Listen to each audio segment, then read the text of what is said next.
ایمان ددیکیشن.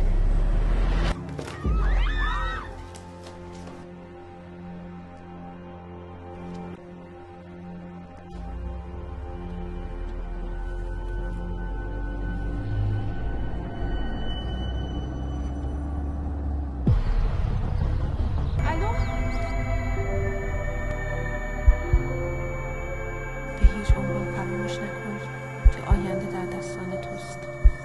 دختران افغانستان هر کدام مبارزان واقعی و قهرمانان این سرزمین هستند و تو بارزترین الگو برای دختران میهنت هستی. فراموش نکن که دختران این خاک با چه مشکلاتی دست و پنجه نرم کردند، در حالی که جهان در خاموشی کامل به سر میبرد. بجنگ برای آزادی.